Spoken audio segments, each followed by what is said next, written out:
Hi everyone, my name is Eliza and this is Eliza's Bookshelf. Today I want to go over all the romance books that I read this year and rank them from least favorite to my most favorite, my number one.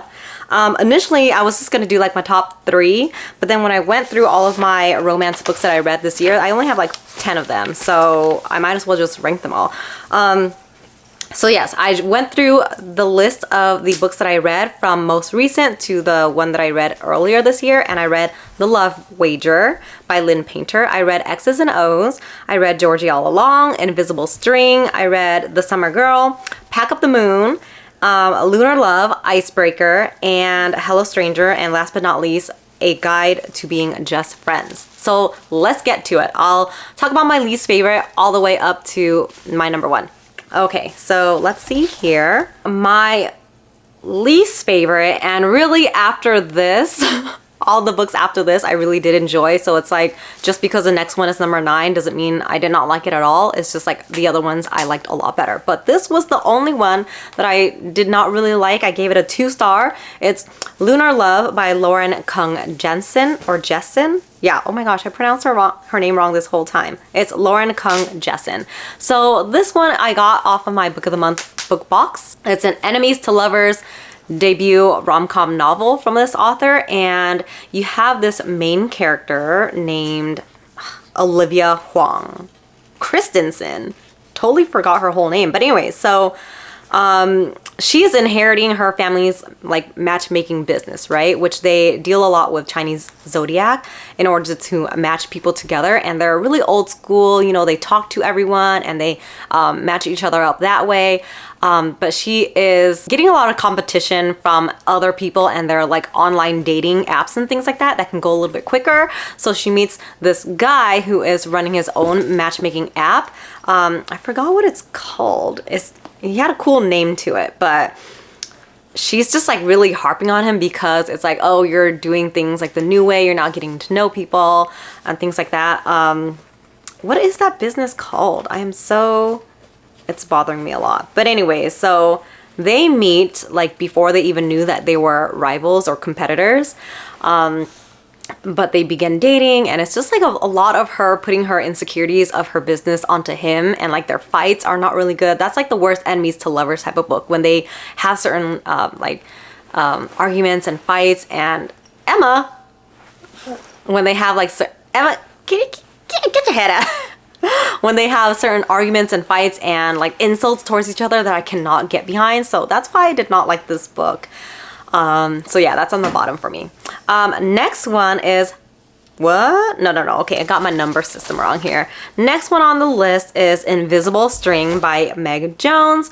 I got this as an ARC and I did enjoy it. So again, all the books after here, like they're pretty good, okay? I rated this one 4 stars. And this is also like a rivals, co-workers to lovers type of thing.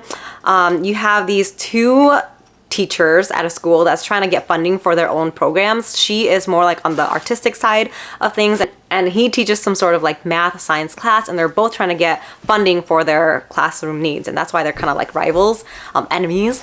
But yeah, they work together to try to win money, and that's when they became lovers.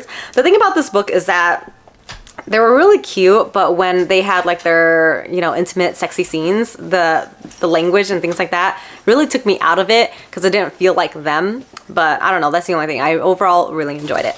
Number 8 on my list is Icebreaker. So this one was really good. I just felt like it ran too long. So Icebreaker by Hannah Grace. This is part of like a series, and I don't know if any of the other books from this series is out yet. Nope, number 2 in the series is called Wildfire, and that's coming out later this year. But Icebreaker, it was marketed as like, or I don't know if it was marketed like that, or people online said like, if you like The Deal by Elle Kennedy, then you'll like this one. But I did not get the same feeling. I felt like this was a little bit messy, it ran a little bit too long, a lot of different storylines in there. So it was too long in my eyes, but it's also like around ice hockey things. You have the main guy who is an ice hockey player. You have the girl who is, what is she, like a figure skater? And I think she is trying to get into the Olympics, if I'm not mistaken. I totally forgot. But I remember like there was a lot of things about her and her partner He was an asshole, so he is trying to help her with her ice skating practice and things like that. So it was cute. I just felt like it ran a little bit too long and there's a lot of different like storylines going on. It reminds me more of Beautiful Disaster by Jamie Maguire rather than The Deal, but I overall still enjoyed it. Next on my list is number 7, The Love Wager. So I read this recently too.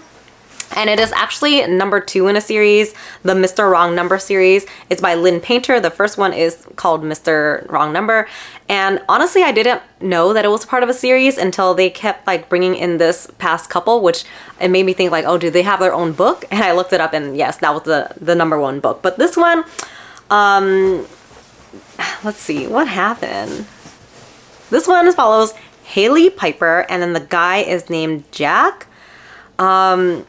They meet somewhere. They meet at like this wedding that she is bartending at and he's like the best man or one of the best groomsmen, whatever, right?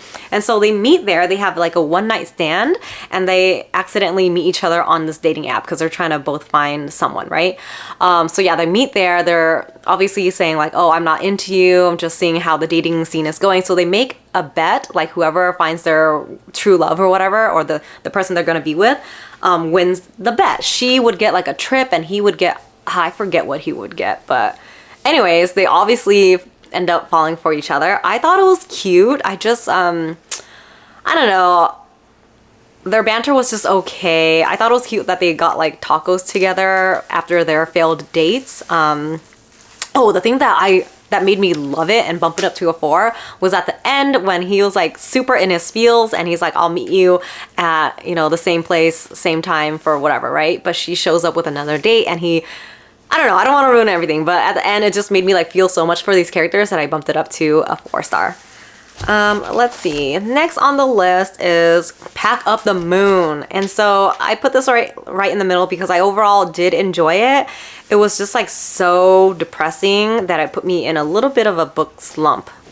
Not a book hangover, which is a good one, but a book slump. Like it made me not want to read anything. But basically, oh, I don't know if you've watched like P.S. I Love You, but this guy, he like marries his lover, right? He marries his one true love and turns out like she has a terminal illness. I think it was like a lung disease. And so she doesn't have much time to live and she prepares him by writing little letters to him throughout like each month after she passes away. Like, you know, open a letter 1 month later, 2 months later and stuff like that. Things to try to get him adjusting to life without her. And it's so sad. I thought the letters were going to be like something different, but really it's just like simple things to get him to get out and do things, which I appreciated. It's so sweet of her to think about it. Like, you know, oh, for this month, let's take it easy. Why don't you take a shower? You know, like things like that. I'm not sure if that's actually one of the letters, but you know, you get the gist. It's just so sad. So prepare yourself. I did like the ending though. But it took a long time to get there. Let's see. Number 5 is Hello Stranger by Catherine Center. I've been loving her books so much recently. I did read a lot of her older books long time ago, and then recently The Bodyguard last year, and then Hello Stranger, which is not actually out yet. It's coming out later this year on July 11th. And you basically have this girl, this girl who's like always feeling like she is disappointing her parents because she is a painter, right? And she thinks like they wanted something else for her life, so she always feels like they're looking down on her or she's not enough. And so she gets this opportunity to do a portrait or enter this contest. She's a portrait artist. Anyway, so she enters this contest and she's one of the big finalists and the prize money is like a lot of money, right? So she thinks that if she finally gets this, she'll make her parents proud. Something happens. I think she had like an accident, and because of that accident, head injury, they found she had a little mass in her brain, and they're like, oh yeah, let's remove it. It's like a simple procedure. Healing time is this, whatever, right? So she does that procedure before her final contest thing, and turns out she had a side effect, which is I forgot what it's actually called, but they use this in a lot of like mystery thriller books. What is that? It's face blindness. I forgot the actual word for it, but she gets that side effect from the procedure. They're like, I don't know if it's gonna be permanent or it's gonna come back in a while, but sorry, right? So she has to deal with this face blindness, and it's obviously, I mean, for everyday people, for anyone, it could be terrifying, but for her, it's like part of her job, right? She looks at people's faces and she paints them, but she can't do that here. And it's so hilarious. I love the relationship she forms with like this next door veterinarian person, whatever, right? And then she has this weird relationship with, it's like something weird with her, not one of her like building mates, a guy who lives in the same building with her. So I loved this book. You can already tell what the twist is going to be, but just reading up to it and figuring it out and seeing how they react was so funny.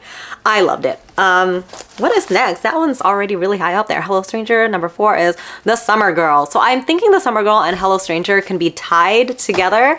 So I don't know why I put this one above the other, but I love them both. So Summer Girl by Elle Kennedy. The meet cute for this was hilarious and I loved it so much. So The Summer Girl, this is part of the Avalon Bay series. So it's a series by Elle Kennedy. She's very popular for her off-campus series, but I really like this one too. I feel like it doesn't get as much buzz and I feel like a lot of people don't like it as much, but I've been loving it so far. And the third book in the series, The Summer Girl, I enjoyed. Oh my gosh, it's not even out yet? Sorry guys, it's out July 18th. But I read it off of NetGalley and basically you have this girl who's coming back into Avalon Bay.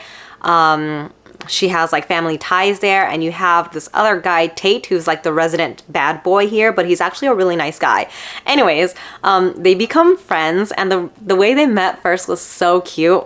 I mean, I don't know if it's cute, but so funny.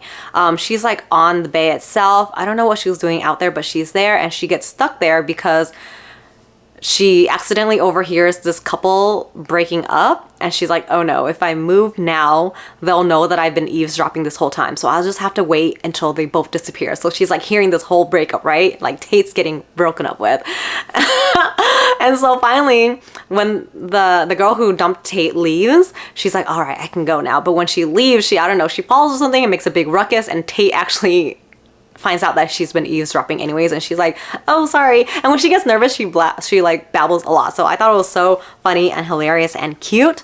So yeah, it's about them, like sad family dynamics and things like that. A lot of strained mother-daughter relationships. Oh my god, it was so cute. I want to reread that one, honestly. Okay, so now we're up to my top 3 romance books of the year. And if you've been watching my, I don't know, if you've been watching my videos recently, you probably know. Number 3 is A Guide to Being Just Friends by Sophie Sullivan. This is actually my first book that I read by Sophie Sullivan, and I feel like I just want to pick up all of the rest of her books in the series. This is number 3 in the series. It is A Friends to Lovers. The meet cute in this one is also funny, and I've kind of touched base about it before, but I'll just say it here what the meet cute was, right? So you have this girl who's moving to this small town. She used to be from LA, but she's coming to the small town. She's like staying with her friend, or like, I don't know if it was a friend or a family member, but she's trying to get her life together. She is opening up a salad shop. And the meet cute, she meets this guy in this like bakery shop next door to where she wants to open her salad shop. Anyway, so she meets this guy because he goes up to her and he's like, oh, are you my blind date? And she's like, no, but she got like a coffee cup that says someone else's name because it was spelled wrong. And he's like, are you sure? Because your name is right there in the cup. And she's like, oh no, that's not my name. And he totally thinks that she is his blind date, but because she saw him and how he appears and stuff like that, she's trying to ghost him. I don't know. I thought it was so hilarious, that meet cute.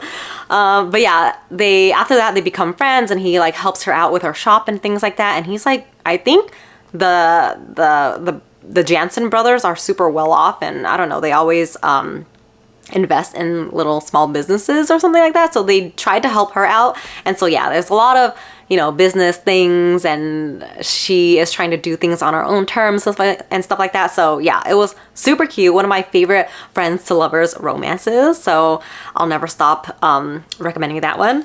Number 2 on my list is Georgie All Along. This is also one of my book of the month picks, and I'm so excited about that because book of the month romance can be hit or miss for me. But this one is by Kate Claiborne. She has a lot of other books out, and I don't think I've read any of them, but I remember wanting to read Love Lettering or Love at First Sight. I just haven't yet, but maybe I will give them a chance. Anyways, Georgie All Along is so cute. You have this girl, Georgie, and she worked as like a personal assistant, and she's always helping other people out all the time. But now that her person, whoever didn't need her anymore or is retiring, I I forget exactly what happened, but she is no longer a personal assistant. So she moves home to her hometown area and is trying to figure out, you know, instead of just like pleasing other people or doing things for other people, what does she actually want for herself? And she has trouble figuring that out. So she looks into her childhood things and she finds a diary of sorts, and it's like all these dreams and aspirations and things that she wanted to do when she was younger. She just never did it, but she wants to do all those things in hopes to like spark something again and see what she actually wants.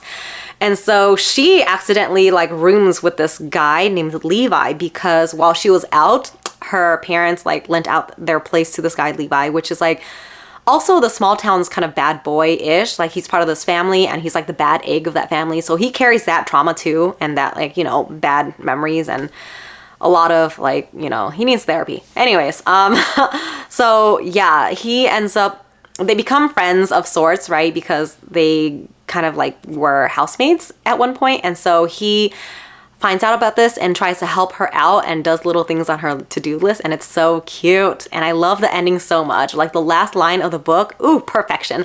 Yeah, so that is my number 2. And if you could guess, my number 1 is X's and O's by Amy Leah.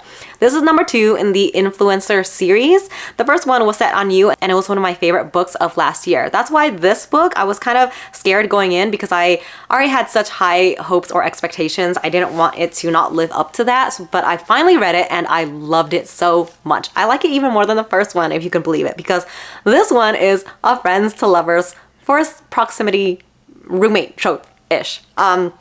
Tara, who is the sister of the girl in the first book, and what's his name? Trevor? Is his name Trevor?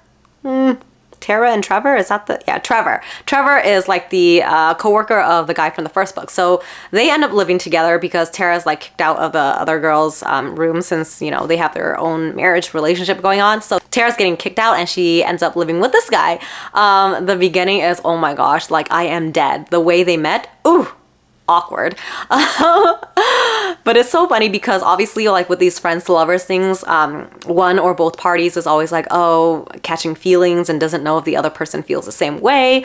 This is a one person point of view, and it is Tara's point of view. I love Amy Leah's writing because you can totally tell what Trevor is feeling even if you are not in his head. And there's one scene in here. Oh, okay. I didn't even tell you about the premise of this book. So basically Tara, like she wants to find her true love, right?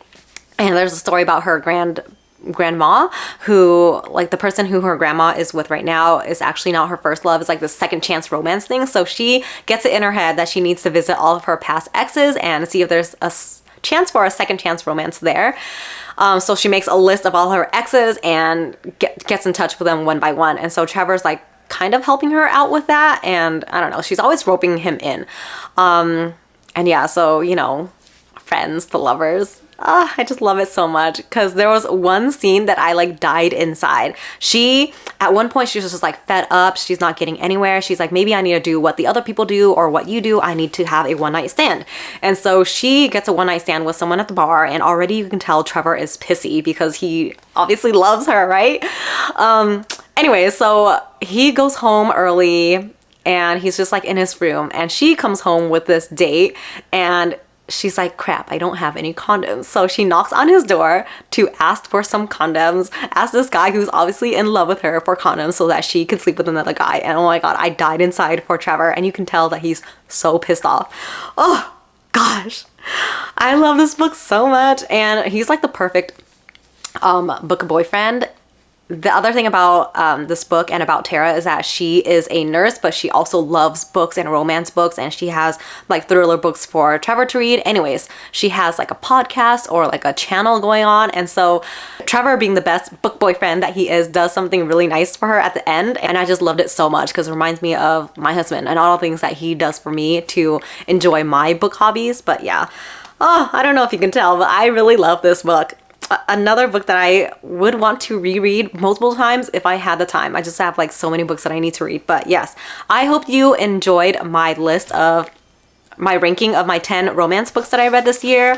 Number 10, Lunar Love. Number 9, Invisible String. Number 8, Icebreaker. Number 7, The Love Wager.